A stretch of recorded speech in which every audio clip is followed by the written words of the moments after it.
Nanao mea-culpa ny Prime Ministre Manuel Valls, Prime Ministre français Manuel Valls tao anatin'le raharaha ny teny hoe raha ohatra ozy izy mbola misy ny fanasana ofisialy takan'izany dia tsy hiverina anao an'iny fomba intsony. Iny moa nahatonga le polémique ambintsongana vision satria ny vahoaka frantsay dia tena tsy nanaiky mihitsy ny Prime Ministre lehibe ny gouvernementa frantsay mampiasa fiaramanidym-panjakana, zany hoe avion gouvernemental zay fahefana sy zo izy ianao teo araka ny teninao zo nomeny ny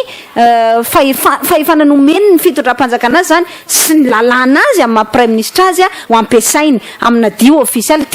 izy satria nasainy Michel Platini officiellement izy zany anatrika an'io lalao famaranana ny Champions League io na ny Ligue des Champions io zany tany a Berlin tamin'ny farany teo tany Allemagne io zany zanany roa no nentiny tao anatin'ilay fiaramanidina gouvernemental nefa izay mariako tsara fa tsy nandanina vola manokana zany fa ohatrany hoe avion affrétena zany dia efa iny ny volan'ny gouvernement zany hoe na olona roapolo na iza ny tao anatin'le fiaramanidina na nisy zanany roa tao na nisy zanany telo tao efa nalohan'ny gouvernement zany ny vidiny iny ofan'le fiaramanidina iny dia nidikan'izay le 2500 dia natao zany hoe kajikajy ohatrany hoe zay ny total mbidina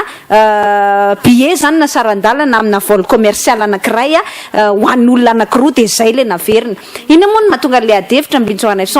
ny opinion publique français dia efa matanjaka ary efa manara-maso hoe inona no fihetsika ataon'ny fitondram-panjakana any amin'izy ireo.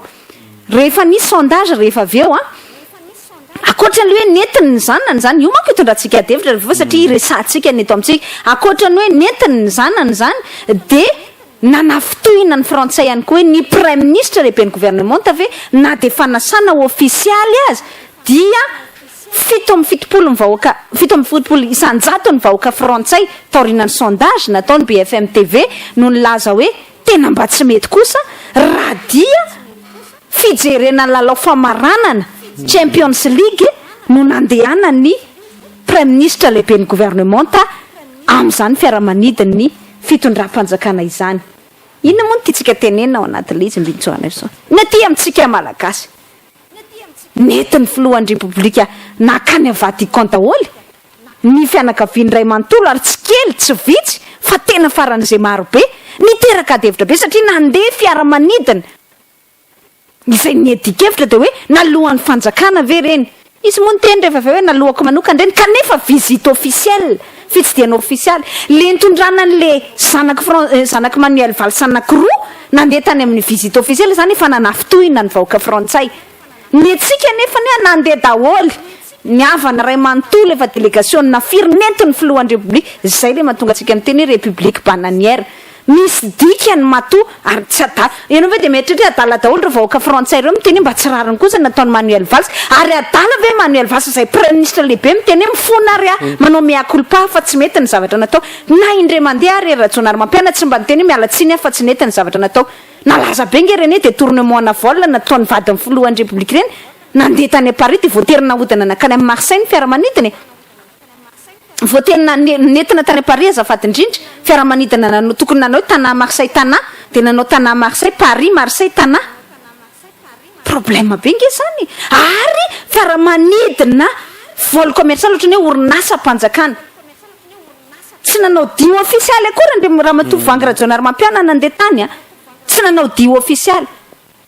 fa rehefa niteny an'izany ny mpanao gazety ohatrany hoe le mpanao gazety mihitsy ny mifeny fankalana dikan'izay le opinion publique malagasy koa tsy mahalala zay tokony hozoany mety zany un grand Manuel Valls Prime Ministre voatery miala tsiny ary ny teny hoe tena nisy erreur nisy fahadisoana tao anatiny indrara iny ka manao mea-culpa miala tsiny 2500 € ny resaka eo aiza re zany rehefa amina miliara maro tahakan'izay lany tamin'ireny nandeha tany Vatican reny nandeha tany Israel reny nandeha tamina dia zay indraindray raha tsy ofisialy akory nefa hitondrana vady aman-jana kafana ohatrany nandeha tany Addis Abeba misy havana nge mandeha tany Afrika dia misy havana mandeha misy fianakaviana mandeha akoatran'ny havana ary mbola misy olona tsy tokony tsy concerné am'le zavatra atao any akory zany ny adevitra zay mitranga ny tiana tenenina ve ny tiana tenenina mbintsorana amin'izao anatalista hoe tsy adala akory ny zany ohatra azo raisina amin'ny fiainam-pirenetsika rehefa na ianao tanytandalàna na ianao tena républicaine tokoa dia mampiatra n'izany fenitra républicaine zany tahaka ny mitranga ny Frantsi hoe fa tsy hoe rehefa any izy dia mety fa aty amintsika dia mangingina daholo ny olona rehetra ao anatin'le izy zay le tena devitra tiantsika apetraka satria tranga anankiray tena ahafahany rehetrarehetra mieritreritra mihitsy hoe atraiza marina ny tena fandraisana sy fahatsapany ny filohan'ny repoblika sy ny mpitondra malagasy an'izany andraikitra tokony antsoroana zany amin'ny mampitondra azy ary atraiza koa ny fahatsapany ny opinion publique na ny vahoaka tsotra zany hoe eto ny zoanareo ilaina takianareo ao anatin'ny trangan-javatra tahaka an'izay